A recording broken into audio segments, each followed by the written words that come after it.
وبرکاتہ.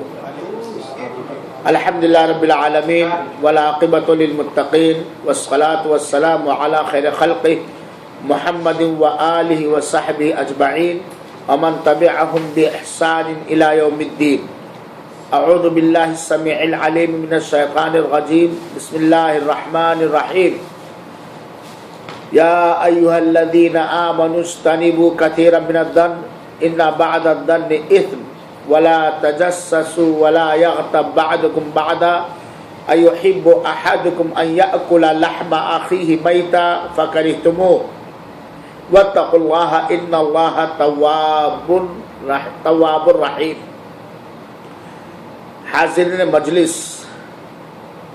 آج ظفر Islamic centre کے اس 15 روزہ پروگرام میں ایک اہم موضوع پر چند قرآنی آیات اور احادیث رسول کی روشنی میں گفتگو کرنا چاہتا ہوں، اور وہ موضوع ہے غیبت اور چغلخوری. اللہ تعالی ہم سب کو اپنی زبانوں کی حفاظت کرنے کی توفیق عطا فرمائے اور اپنے دیے گئے ہر حکم کی پابندی کرنے کی توفیق عطا فرمائے، اور جن چیزوں سے رب ذوالجلال نے روکا ہے ان ساری چیزوں سے بچنے کی توفیق عطا فرمائے. آمین یا رب العالمین. غیبت اور چغلخوری وہ جرم ہے، وہ گناہ ہے جنہیں علماء کرام نے بڑے گناہوں میں شمار کیا ہے، کیونکہ اللہ تعالیٰ نے ان دونوں چیزوں سے روکا ہے، اور ساتھ ہی ساتھ اللہ کے رسول اکرم صلی اللہ علیہ وسلم نے ان دونوں چیزوں کو عذاب قبر اور عذاب جہنم کا سبب بنایا ہے. تو آئیے ہم دیکھیں اور سنیں کہ غیبت کہتے کسے ہیں. غیبت کی تعریف میں صحیح مسلم شریف کے اندر ایک روایت آئی ہے جس کے راوی حدیث حضرت ابو ہریرہ رضی اللہ تعالی عنہ ہیں کہ اللہ کے رسول اکرم صلی اللہ علیہ وسلم نے پوچھا صحابہ کرام سے، اتدرون مل غیبہ، کیا تم لوگ جانتے ہو کہ غیبت کیا ہے؟ تو صحابہ کرام نے اللہ کے رسول اکرم صلی اللہ علیہ وسلم کے سوال پر جواب دیا، اللہ و رسولہ اعلم، اللہ اور اس کے رسول بہتر سمجھتے ہیں، زیادہ جانتے ہیں. تو اللہ کے رسول اکرم صلی اللہ علیہ وآلہ وسلم نے غیبت کی تعریف کرتے ہوئے فرمایا اور بتلایا کہ غیبت کیا ہے. اللہ کے رسول اکرم صلی اللہ علیہ وسلم نے فرمایا، ذکرک اخاک بما یکرہ، تمہارا اپنے کسی بھائی کے پیٹھ پیچھے ایسی چیز ذکر کرنا جسے وہ ناپسند کرے. گویا غیبت کسے کہتے ہیں کہ ہم کسی مسلمان بھائی کے بارے میں کوئی ایسی چیز ذکر کریں، کوئی ایسی بات کہیں، یا زبان سے اشارہ کریں یا اس کی نقل اتاریں، تو یہ غیبت ہے. صحابہ کرام نے صلی اللہ علیہ وسلم سے دوبارہ سوال کیا کہ اے اللہ کے رسول اکرم صلی اللہ علیہ وسلم، جو چیز ہم اپنے بھائی کے بارے میں کہہ رہے ہیں اگر وہ اس کے اندر موجود ہے تو، یعنی جو بات ہم اس کے بارے میں اس کے سامنے اس کے پیٹھ پیچھے کہہ رہے ہیں وہ چیز اس کے اندر پائی بھی جاتی ہے، تب بھی یہ غیبت ہے. اللہ کے رسول اکرم صلی اللہ علیہ وسلم نے فرمایا کہ جو تم اس کے بارے میں کہہ رہے ہو وہ چیز اس کے اندر پائی جاتی ہے تب تو نے غیبت کیا، اور اگر وہ چیز نہیں السلام علیکم اور اگر وہ چیز نہیں پائی جاتی ہے جو تم نے کہا تو تم نے اس کے اوپر تہمت لگائی. چنانچہ یہ بات سمجھنی چاہیے، بہت سارے لوگ سمجھ نہیں پاتے ہیں. کسی بھی مسلمان بھائی کے بارے میں کوئی ایسی چیز ذکر کرنا جو اس کے اندر موجود ہے، وہ عیب، وہ کمی، وہ نقص اس کے اندر موجود ہے، اور اس ذکر کو وہ ناپسند کرتا، وہ نہیں چاہتا ہے، لوگ میرے اوپر ٹپڑی کریں یا میرے بارے میں یہ چیز بولیں، وہ ناپسند کردہ، اسے ناگوار گزرتی ہے چیز، تو یہی غیبت ہے۔ اور اگر ہم نے کسی مسلمان بھائی کے بارے میں ایسی چیز کہی جو اس کے اندر نہیں ہے، تو اس سے بڑا گناہ یعنی تہمت ہے، جس پر اللہ کے رسول اکرم صلی اللہ علیہ وسلم نے دنیا میں حد جاری کرنے کا حکم صادر فرمایا ہے۔ میرے بھائیوں اور ساتھیوں، حدیث رسول سے بات ثابت ہوئی کہ کسی بھی مسلمان بھائی بہن کے بارے میں ایسی چیز کہنا، ذکر کرنا جو اسے ناپسند ہے، یہ غیبت ہے۔ غیبت صرف زبان ہی سے نہیں ہوتی، غیبت کن کن چیزوں میں ہو سکتی ہے؟ ہو سکتا ہے غیبت اس کے دین کے بارے میں ہو، اس کے دنیا کے بارے میں ہو، اس کی ذات کے بارے میں ہو، اس کی فطرت کے بارے میں ہو، چال چلن کے بارے میں ہو، اس کی خلقت یعنی اللہ تعالیٰ نے جو پیدا کیا ہے اس کے بارے میں ہو، غیبت اس کے مال کے بارے میں ہو، اس کے والدین کے بارے میں ہو، اس کی بیوی بال بچوں کے بارے میں ہو، اس کی ملکیت کے بارے میں ہو، اس کے کپڑے اور چال ڈھال کے بارے میں ہو، وغیرہ وغیرہ۔ آئیے سنیں سمجھنے کے لیے بدن میں غیبت کیسے ہوگی۔ بدن میں غیبت، بدن کے سلسلے میں غیبت، جیسے کسی آدمی کو کہنا وہ لنگڑا ہے، وہ اندھا ہے، وہ بھیڑا ہے، وہ ناٹا ہے، وہ لمبا ہے، وہ کالا ہے، وہ کالیا ہے، وہ چھوٹا ہے، وہ ناڑا ہے، یہ اس کے جسم میں غیبت ہے۔ اسی طریقے سے دین میں غیبت، وہ فاسق ہے، وہ فاجر ہے، وہ خیانت کرنے والا ہے، وہ ظالم ہے، وہ نماز کے بارے میں لاپرواہی کرتا ہے، وہ پاک صاف نہیں رہتا، وہ والدین کا خیال نہیں کرتا، وہ زکات نہیں دیتا، وغیرہ وغیرہ، یہ اس کے دین کے بارے میں غیبت ہے۔ دنیا کے بارے میں غیبت، جیسے کہے وہ بڑا بدتمیز ہے، بڑا بے ادب ہے، وہ لوگوں کے وقار کا خیال نہیں رکھتا، وہ کسی کے حق کا احساس نہیں کرتا، وہ بہت زیادہ بک بک کرتا ہے، بہت بولتا ہے، کسی کے پیٹ پیچھے فلاں گا ہے وہ بک بک کرنا ہوگا، ہے نا، وہ بہت زیادہ سوتا ہے، وہ بے وقت سوتا رہتا ہے، مجلس میں بیٹھنے کا اسے ادب و لحاظ نہیں ہے، وغیرہ وغیرہ، یہ اس کے دنیا کے بارے میں غیبت ہے۔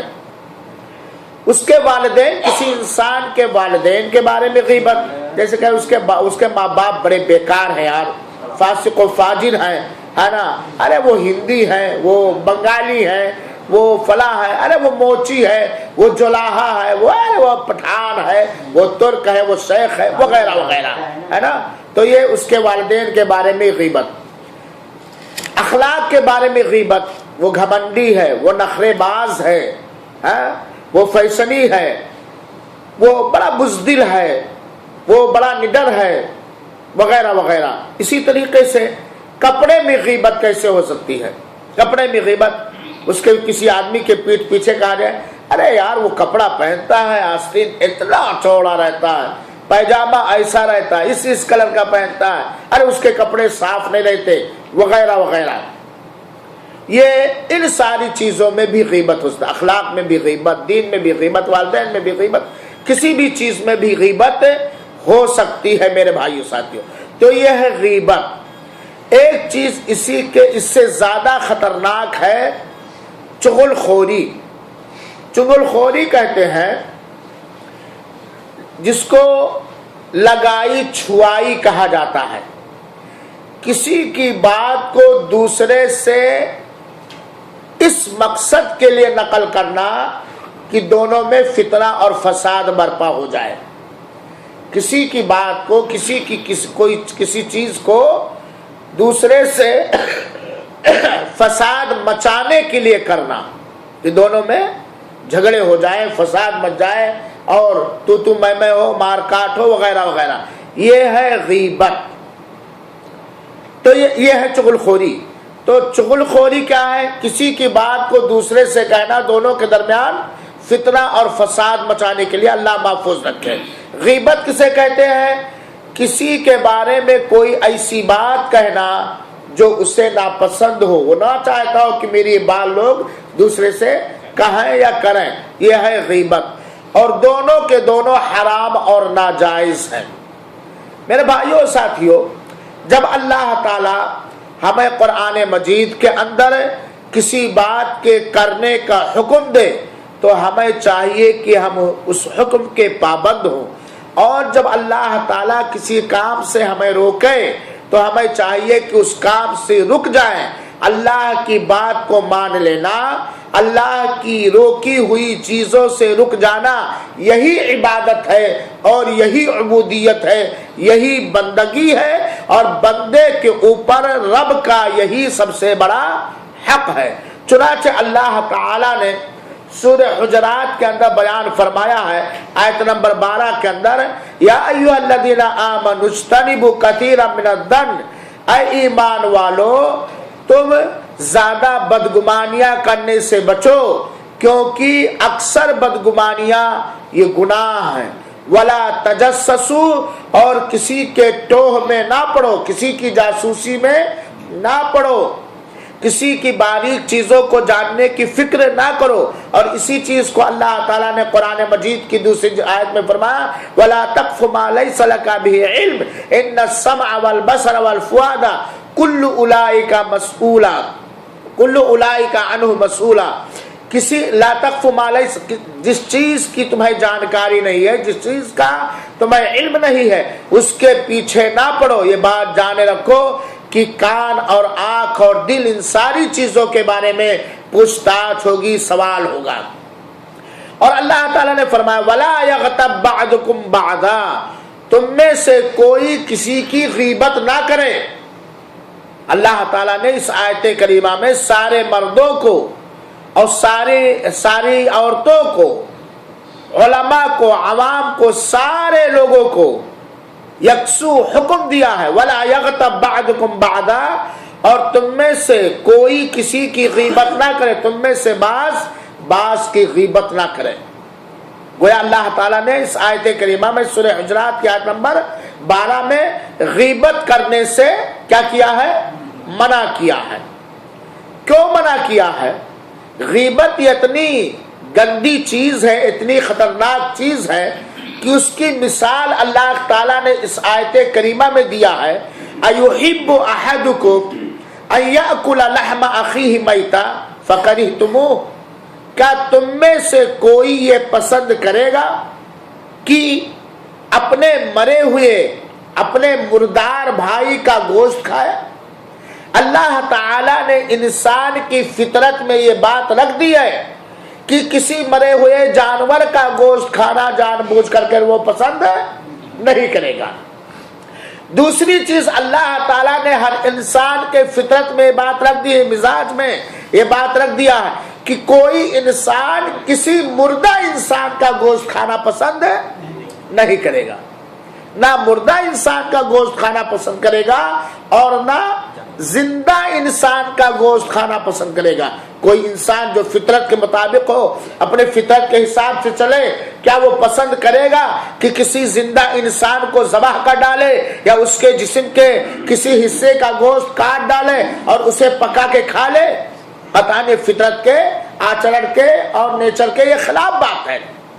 اللہ تعالیٰ نے اس آیت کریمہ میں غیبت کو اپنے مردار انسانی بھائی کے گوشت کھانے کے مشابہ قرار دیا ہے اور کہا تم غیبت نہ کرو۔ کیا تم میں سے کوئی یہ بات پسند کرے گا، اسے یہ بات اچھی لگے گی، اسے یہ گوارا ہوگا کہ اپنے مرے ہوئے انسان بھائی کا گوشت کھائے؟ اور اللہ تعالیٰ نے جواب بھی دیا فَقَرِهْتُمُوهُ، یقیناً تم اس کو ناپسند کرو گے۔ گویا کسی کی غیبت کرنا، چغلخوری کرنا، یہ مردار انسان کے گوشت کھانے کے برابر ہے میرے بھائیو ساتھیو۔ اللہ تعالیٰ نے فرمایا وَاتَّقُوا اللَّهَ، اللہ تعالیٰ سے ڈرتے رہو، اللہ تعالیٰ سے ڈرتے رہو۔ بدگمانیاں کرنے سے، جاسوسیاں کرنے سے اور کسی کی غیبت کرنے سے خاص طور پر اللہ تعالیٰ سے ڈرتے رہو، اور اللہ تعالیٰ توبہ کو قبول کرنے والا نہایت رحیم و مہربان ہے۔ اگر کسی سے یہ کام ہو رہا یا ہو گیا ہے تو اس سے توبہ کرے، اور ہو رہا ہے تو اسے چھوڑ دے اور اس کے قریب نہ جائے۔ یہ غیبت کی مثال اللہ تعالیٰ نے دی ہے۔ اب ہم آپ سمجھے اللہ تعالی ہمیں اپنی زبانوں کی حفاظت کرنے کی توفیق عطا فرمائے۔ غیبت کتنا بھیانک جرم اور کتنا خطرناک گناہ ہے۔ آئیے ایک حدیث سنیں، صحیح بخاری اور صحیح مسلم کی روایت ہے۔ اللہ کے رسول اکرم صلی اللہ علیہ وسلم نے فرمایا لا يدخل الجنت نمام، چغل خور یہ جنت کے اندر نہیں داخل ہوگا۔ اگر چغل خوری کو وہ حلال سمجھتا ہے حالانکہ وہ حرام ہے تو قطعا جنت کے اندر داخل نہیں ہوگا، اور اگر چغل خوری کو وہ حرام سمجھتا ہے اس کے باوجود بھی وہ کرتا ہے چغل خوری، تب ایسی صورت میں پہلی فرصت میں جنت کے اندر داخل نہیں ہوگا۔ اگر اللہ چاہے گا تو اسے اس کی سزا دینے کے لیے جہنم میں ڈال دے گا۔ اللہ تعالی ہمیں چغل خوری سے بچائے اور جہنم اور قبر کے عذاب سے بچائے، آمین۔ اب چغل خوری آپ کو بتلایا جا چکا ہے کہ کسی کی بات کو دوسرے تک پہنچانا، دونوں کے درمیان جھگڑا لڑائی کرانے کے لیے، فساد کرانے کے لیے۔ میرے بھائیوں اور ساتھیوں، ایک اور روایت سنیں غیبت کی قباحت اور غیبت کے عذاب کے بارے میں۔ اللہ تعالی ہم سب کو جس طرح کہنے اور سننے کی توفیق دے رکھی ہے، اللہ تعالی اس روایت پر ہم سب کو عمل کرنے کی توفیق عطا فرمائے۔ ایک دن اللہ کے رسول اکرم صلی اللہ علیہ وسلم کا گزر دو قبر کے پاس سے ہوا۔ اللہ کے رسول اکرم صلی اللہ علیہ وسلم کو وحی کے ذریعے بتلایا گیا اور آپ نے فرمایا انہما یعذبان وما یعذبان فی کبیر، ان دونوں قبر والوں کو عذاب ہو رہا ہے۔ یہ بذریعے وحی آقا کو بتلایا گیا کہ یہ دونوں مردے جو قبر میں دفن ہیں ان کو قبر کے اندر عذاب ہو رہا ہے، اور کسی بڑی چیز کے بارے میں عذاب نہیں ہو رہا۔ بڑی چیز اس حیثیت سے کہ اگر ان چیزوں سے بچنا چاہتے تو آسانی سے بچ سکتے تھے، یا بڑی اس حیثیت سے کہ یہ دونوں ان چیزوں کو بڑی نہیں سمجھتے تھے، حالانکہ یہ چیزیں کیا تھی؟ بہت بڑی تھی، بہت خطرناک اور ڈینجر اور نقصان دہ تھی، لیکن اس کی یہ پرواہ نہیں کرتے تھے، اور جس کی وجہ سے ان دونوں کو قبر میں عذاب ہو رہا ہے۔ میرے بھائیوں اور ساتھیوں، اللہ تعالی ہم سب کو قبر کے عذاب سے محفوظ رکھے اور ان گناہوں سے بچائے رکھے جن کی وجہ سے قبر میں عذاب ہونے کا امکان ہے۔ اور اللہ کے رسول نے بتلایا آج دنیا کے اندر ہمیں کوئی مارے پیٹے کاٹے اس کا علاج ہو سکتا ہے، زخم مندمل ہو سکتا ہے اور مرہم پٹی ہو سکتی ہے، تسلی کوئی دلا سکتا ہے، لیکن اللہ محفوظ رکھے اگر قبر کے اندر کوئی ایسا کام، قبر کے اندر عذاب دینے والا کوئی عمل ہم لے کے گئے اور ہمیں توبہ کی توفیق نہیں ہوئی تو میرے بھائیوں وہاں کوئی ڈھارس بنانے والا نہیں ہوگا، وہاں کوئی تسلی دینے والا نہیں ہوگا، وہاں کوئی میٹھی دو بول بولنے والا نہیں ہوگا، وہاں کوئی دوا علاج اور مرہم پٹی یا جسم کی مالش کرنے والا کوئی ڈاکٹر نہیں ہوگا۔ تو اللہ کے رسول کہتے ہیں ان دونوں کو عذاب ہو رہا۔ بخاری شریف کی روایت کے مطابق کہ یہ دونوں بڑی چیزیں تھیں لیکن اس سے دونوں بچتے نہیں تھے۔ اللہ کے رسول فرمایا اما احدہما فکان یمشی بالنمیمہ، ان دونوں میں سے ایک جس کو قبر کے اندر عذاب ہو رہا ہے یہ چغل خور تھا، یہ چغلیاں کیا کرتا تھا، لگائی بجھائی کیا کرتا تھا، ایک کی بات دوسرے سے منتقل کرتا تھا تاکہ دونوں میں لڑائیاں ہو۔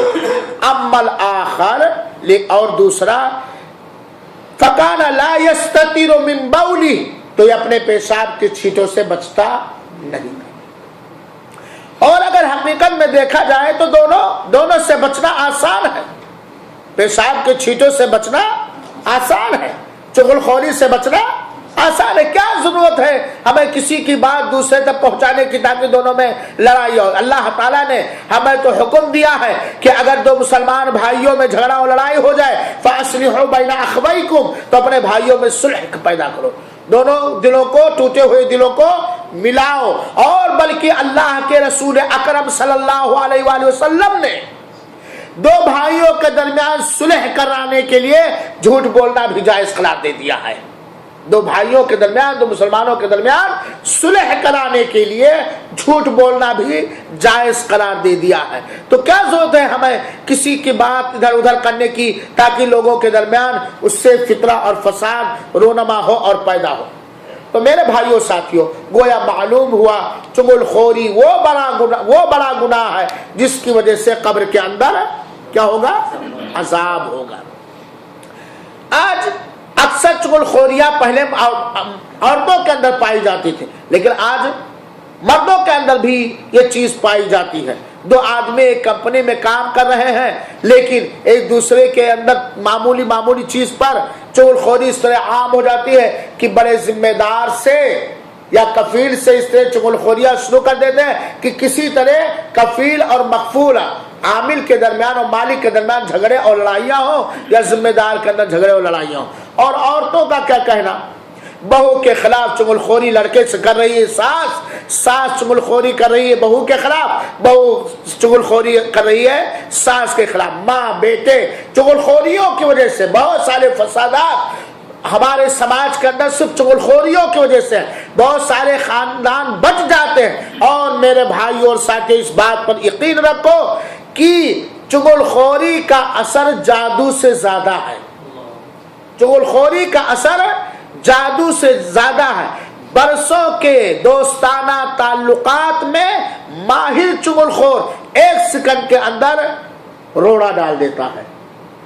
برسوں سے آپ دو کی دوستی ہے، زمانے سے آپ دو کی دوستی ہے، لیکن اگر وہ ماہر فنکار چغل خور ہے تو 1 سیکنڈ کے اندر دونوں کے دلوں میں ایک دوسرے کے خلاف نفرت ڈال دیتا ہے اور مار پیٹ گالی گلوچ کے علاوہ ہمیشہ کے لیے تعلقات ختم ہو جاتے ہیں۔ اللہ تعالی ہمیں چغل خوروں سے بچائے اور ہمیں چغل خوری کرنے سے بچائے۔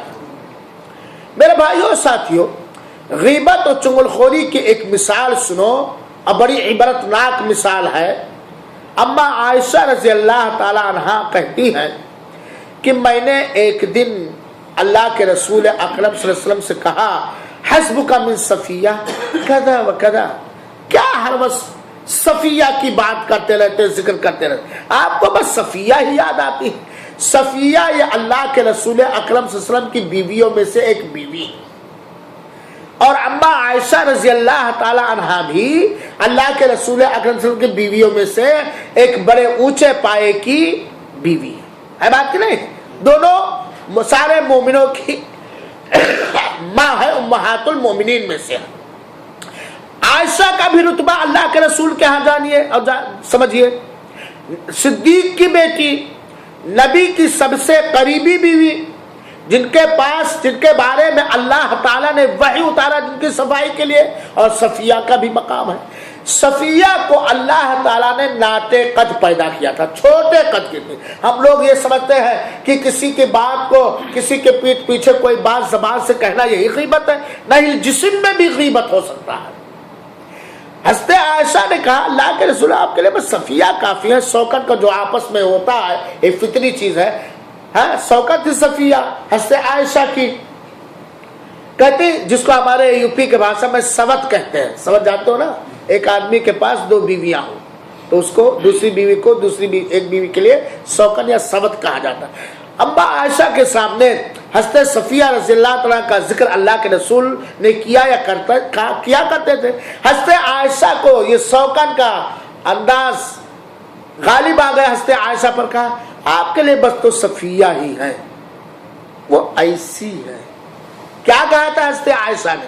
یہ نہیں کہا تھا وہ کالی ہے، یہ نہیں کہا تھا وہ بدعمل ہے، ان کے بارے میں کوئی بڑی بات دیکھنے کی حیثیت سے نہیں کہا تھا، تھوڑا سے کہتا وہ کالی ہے، حالانکہ صفیہ وہاں موجود وہ ٹھگنی ہے، ناطے قد کی ہے۔ حضرت عائشہ نے کہا وہ ٹھگنی ہے، وہ ناطے قد کی ہے، وہ پست قد کی ہے، صفیہ وہاں موجود نہیں تھی۔ اللہ کے رسول اکرم صلی اللہ علیہ وسلم نے جب حضرت عائشہ رضی اللہ تعالیٰ عنہا سے حضرت صفیہ کی غیبت جو ان کے جسم کے سلسلے میں جسے اللہ تعالیٰ نے پیدا کیا تھا جب سنا تو اللہ کے رسول اکرم صلی اللہ علیہ وسلم نے کہا، کیا کہا سنو، لقد قلتی کلمہ لو مزجت بماء البحر لمزجتہ، اے عائشہ تم نے صفیہ کے بارے میں اتنی گندی بات کی ہے، اتنی بڑی بات کی ہے، اتنی بری بات کی ہے کہ تمہاری یہ بات اگر سمندر کے پانی میں ملا دیا جائے تو سمندر کا سارا پانی گندلا اور بدبودار اور اس کا کلر بدبودار ہو جائے گا، اس کا رنگ بدل جائے گا تمہاری اس گندی بات کی وجہ سے۔ میرے بھائیو ساتھیو، اس حدیث میں بہت سارے دروس اور عبارت۔ آپ جانتے ہیں کہ سمندر کا پانی بہت زیادہ ہوتا ہے اور صفیہ ٹھگنی ہے، اس کو نکل کر سمندر کے پانی میں ڈالا جائے تو کوئی اثر ظاہر میں دیکھنے کو نہیں، لیکن یہ اتنی بڑی بات ہے اللہ تعالیٰ کے ہاں کہ اللہ کے رسول نے کہا یہ تم نے جو غیبت کی ہے صفیہ کی، ان کے جسم کے بارے میں، اگر اسے سمندر کے پانی میں ملا دیا جائے تو سمندر کا سارا پانی گندلا ہو جائے گا، بدبودار ہو جائے گا، اس سے بدبو نکلنے لگے گی۔ یہ ہے غیبت، یہ ہے غیبت کا اثر۔ تو غیبت یہ بہت بڑا جرم ہے۔ دوسری بات اور دیکھیے، حضرت عائشہ رضی اللہ تعالیٰ کے ہاں، حضرت عائشہ کا اللہ کے رسول اکرم صلی اللہ علیہ وسلم کے ہاں ایک مقام تھا، ایک حیثیت تھی، ایک رتبہ تھا۔ اس کے باوجود بھی جب اللہ کے رسول اکرم صلی اللہ علیہ وآلہ وسلم نے حضرت عائشہ کو گناہ کرتے ہوئے سنا اور ان کے اندر ایک خامی پائی، تو آپ ان کے رتبے کا خیال کر کے، بیوی ہونے کا خیال کر کے، صدیق کی بیٹی ہونے کا خیال کر کے آپ خاموش نہیں رہے، فوراً اللہ کے رسول نے انہیں ڈانٹا اور انہیں سمجھایا۔ اس سے پتہ چلتا کہ اگر ہم اپنی اولاد میں، اپنی بیویوں میں، اپنے بچوں میں، اپنے ماتحتوں میں کوئی شرعی مخالفت دیکھیں تو ہم اس پر خاموش نہ رہیں، حسب ظروف حالات کے حساب سے ہم اس پر نکیر کریں اور ان کی اصلاح کریں۔ اور تیسری بات یہ ثابت ہوئی کہ اگر اللہ تعالیٰ نے کسی کو کالا پیدا کیا، کسی کو لنگڑا پیدا کیا، کسی کو کانا پیدا کیا، کسی کو لمبا پیدا کیا، کسی کو ٹھگنا پیدا کیا، او ناٹے او لمبو، یہ سب کہنے سے ہم لوگ کیا کریں؟ اچھا، کیونکہ یہ بھی کیا ہے؟ غیبت اور حرام اور ناجائز ہے۔ میرے بھائیوں ساتھیوں، ایک مسلمان کا مال، جان، اس کی عزت و آبرو حرام ہے۔ اللہ کے رسول نے حجۃ الوداع کے موقع پر منا کے اندر خطبہ دیا تھا کہ اے لوگو سن لو، تمہارا خون، تمہارا مال، تمہاری عزت و آبرو تمہارے اوپر حرام ہے، جیسے اس شہر حرام میں، اس حرام مہینے میں اور اس حرام دن، جیسے یہ دن حرام ہے، یہ شہر حرام ہے، یہ جگہ حرام ہے، اسی طرح تمہارے اوپر ایک دوسرے کا مال، عزت و آبرو اور جان کیا ہے؟ حرام ہے۔ میرے بھائیو ساتھیوں، اسی طریقے سے ایک اور حدیث سنیے۔ اللہ کے رسول اکرم صلی اللہ علیہ وسلم کے بارے میں حدیث آئی ہے جو سنن ابی داؤد کی روایت ہے، راوی حدیث حضرت انس بن مالک رضی اللہ عنہ ہے، کہتے ہیں کہ اللہ کے رسول اکرم صلی اللہ علیہ وسلم غیبت کی سزا اس حدیث کے اندر ذکر کی گئی۔ اللہ تعالی ہم سب کو اپنی زبانوں کی حفاظت کرنے کی توفیق عطا فرمائے اور غیبت سے بچائے۔ میرے بھائیوں ساتھیوں، غیبت کی سزا اس حدیث پاک کے اندر بیان کی گئی ہے۔ میرے بھائیوں، اللہ کے رسول اکرم صلی اللہ علیہ وسلم کو جب معراج کرایا گیا، جب معراج میں اللہ کے رسول اکرم صلی اللہ علیہ وسلم گئے تو اللہ کے رسول فرماتے ہیں میں نے ایک ایسی قوم کو دیکھا، کچھ ایسے لوگوں کو دیکھا کہ ان کے پاس پیتل کے ناخن ہیں۔ جب اللہ کے رسول کو معراج کرایا گیا تو اللہ کے رسول اکرم صلی اللہ علیہ وسلم نے کچھ لوگوں کو دیکھا کہ ان کے ہاتھوں میں پیتل کے ناخن ہیں۔ کس چیز کے ناخن؟ پیتل، مضبوط ہوتا نا، اور اس پیتل والے ناخن کے ذریعے وہ لوگ اپنے چہروں کو، اپنے سینوں کو نوچ رہے ہیں، خود ہی، دوسرا نہیں۔ پیتل والے جن کے ناخن پیتل کے ہیں، وہ اس پیتل والے ناخن سے اپنے چہروں کو اور اپنے سینوں کو بار بار نوچ رہے ہیں۔ اللہ کے رسول اکرم صلی اللہ علیہ وسلم نے جبریل علیہ السلام سے پوچھا یہ کون لوگ ہیں؟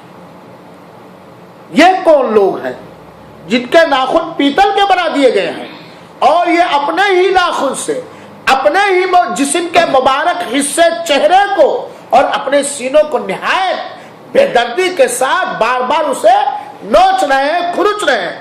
اللہ کے رسول اکرم صلی اللہ علیہ وسلم سے جبریل نے بتلایا، سنو میرے بھائیوں ساتھیوں، آیت میں ہم سن چکے ہیں کہ تم میں سے کوئی کسی کی غیبت نہ کرے۔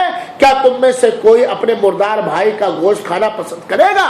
غیبت کرنا اپنے مسلمان بھائی کا گوشت کھانا ہے جو حرام ہی نہیں در حرام ہے۔ اللہ کے رسول نے فرمایا یہ وہ لوگ، جبریل نے بتلایا اللہ کے رسول اکرم صلی اللہ علیہ وسلم سنو، یہ وہ لوگ ہیں جو دنیا میں لوگوں کے گوشت کھایا کرتے تھے۔ کیا مطلب؟ انسانوں کو ذبح کر کے وہ کھایا کرتے تھے؟ نہیں، قطعاً یہ مطلب نہیں ہے۔ اس کا مطلب ہے یہ لوگوں کی غیبتیں کیا کرتے تھے، یہ لوگوں کی غیبتیں کیا کرتے تھے اور لوگوں کی بے عزتیاں کیا کرتے تھے، لوگوں کی عزت پر زبان کے ذریعہ، ایٹنگ کے ذریعہ، اشارے کے ذریعہ حملے کیا کرتے تھے، لوگوں کی عزت لیا کرتے تھے۔ غیبت کرنا اس آدمی کی عزت لینا ہے، اس کی بے عزتی کرنی ہے جس آدمی کی ہم غیبت کرتے۔ صحیح بات ہے کہ نہیں؟ تو یہ جو شخص اللہ محفوظ رکھے، جو شخص کسی کی غیبت کرے گا اس کو یہ سزا مل سکتی ہے میرے بھائیو ساتھیو، کہ اس کے ناخن پیتل کے بنا دیے جائیں گے اور وہ اپنے چہروں کو اور اپنے سینوں کو چیرے گا، نوچے گا، کھرچے گا۔ اللہ تعالی ہم سب کو غیبت سے بچائے۔ اسی طریقے سے میرے بھائیو تو غیبت یہ بڑا گناہ ہے، غیبت یہ حرام ہے۔ غیبت کے ذریعے سماج کے اندر فساد برپا ہوتا ہے، غیبت کی وجہ سے انسان کو قبر کے اندر عذاب بھی ہو سکتا ہے۔ ایک اور حدیث سن لیجئے میرے بھائیو ساتھیو، انسان کو، مسلمان کو خاص طور پر اللہ کے رسول اکرم صلی اللہ علیہ وسلم نے سچ بولنے کا حکم دیا ہے اور جھوٹ سے بچنے کا حکم دیا ہے۔ جھوٹ بھی جس طرح غیبت بڑا گناہ، خطرناک گناہ، عذاب قبر کا سبب بننے والا گناہ ہے، جہنم کے عذاب کا سبب بننے والا گناہ، ایسے جھوٹ بھی بڑے گناہوں میں سے ہے۔ اللہ کے رسول اکرم صلی اللہ علیہ وسلم کی ایک حدیث جھوٹ کے بارے میں بیان کرتا ہوں، اور جسے سمرہ بن جندب رضی اللہ تعالیٰ نے بیان کیا ہے کہ نبی کریم صلی اللہ علیہ وسلم نے کہا کہ آج کی رات ہمارے پاس دو آئے، دو سے مراد یہاں دو فرشتے آئے، اور ان دونوں نے ہمیں کہا اٹھو اور ہمارے ساتھ چلو۔ اللہ کے رسول اکرم صلی اللہ علیہ وسلم ان دونوں کے ساتھ چل دیے تو اللہ کے رسول کہتے ہیں وہ دونوں فرشتے اور میں، ہم تینوں گویا چلتے چلتے ایک ایسے آدمی کے پاس آئے۔ یہ خواب کی بات ہے، ربیوں کا خواب سچا ہوتا ہے۔ ایک ایسے آدمی کے پاس آئے کہ وہ چت ایسے گدی کے بل لیٹا ہوا ہے اور اس کے ایک سائیڈ کوئی کھڑا ہے، اور وہ کون کھڑا ہے؟ فرشتہ کھڑا۔ وہ اس کے جبڑے میں چھری ڈالتا ہے اور یہاں تک چیر دیتا ہے، ناک میں چھری ڈالتا ہے اور یہاں تک پھاڑ دیتا ہے، آنکھ میں چھری ڈالتا ہے اور یہاں تک چیر دیتا ہے۔ پھر اس کے بعد دوسرے سائیڈ میں وہی جاتا ہے اور جو پہلے داہنے سائیڈ میں جو کام کیا تھا وہی کام بائیں سائیڈ میں شروع کر دیتا ہے۔ جب بائیں سائیڈ کا پھاڑ چکا ہوتا ہے جبڑا، ناک اور آنکھ، تو پھر داہنے سائیڈ آتا ہے، داہنے سائیڈ والا حصہ صحیح ہو جاتا ہے اور لگاتار کنٹینیو اس کے ساتھ یہی معاملہ کیا جاتا ہے کہ داہنے سائیڈ سے اور بائیں سائیڈ سے، دونوں سائیڈوں سے، دونوں طرف سے باری باری اس کے جبڑے کو گدی تک چیرا جاتا ہے اور اس کے ناک کو، نتھنی کو چیرا جاتا ہے، اس کی آنکھ کو چیرا جاتا ہے۔ تکلیف ہوگی کہ نہیں ہوگی؟ سن کا انجیکشن ڈاکٹر صاحب نے وہاں نہیں لگایا ہے، کوئی مرہم نہیں لگا دیا ہے کہ سن ہو جائے۔ سن سمجھتے ہو نا؟ یہ سزا ہے، یہ سزا ہے۔ اللہ کے رسول اکرم صلی اللہ علیہ وسلم نے جبریل امین سے پوچھا کہ یہ کیا ماجرا ہے، یہ کیا قصہ ہے؟ اتنی کڑی سزا اس کو دی جا رہی ہے، کڑی سزا کی نہیں ہے، سب سزا کی نہیں، اللہ محفوظ رکھے۔ اتنی کڑی سزا دی جا رہی ہے، کیا ماجرا ہے، کیا قصہ ہے، کیا بات ہے؟ تو جبریل نے بتلایا یہ وہ آدمی ہے کہ جب گھر سے نکلتا تھا اور جھوٹ بولنا جب یہ شروع کرتا تھا تو اس کا جھوٹ آسمان سے بات کرتا تھا، بڑا جھوٹا تھا، جھوٹ بولا کرتا تھا۔ یہ جھوٹ کی سزا ہے میرے بھائی۔ اسی لیے اللہ کے رسول اکرم صلی اللہ علیہ وسلم نے رہنمائی فرمائی ہے کہ تم ہمیشہ سچ بولو، کیونکہ سچ بھلائی کی رہنمائی کرتی ہے اور بھلائی یہ جنت کا راستہ ہے۔ انسان برابر سچ ہی بولتا رہتا یہاں تک کہ اللہ تعالیٰ کے صدیق سچا لکھا جاتا ہے۔ تم جھوٹ سے بچو،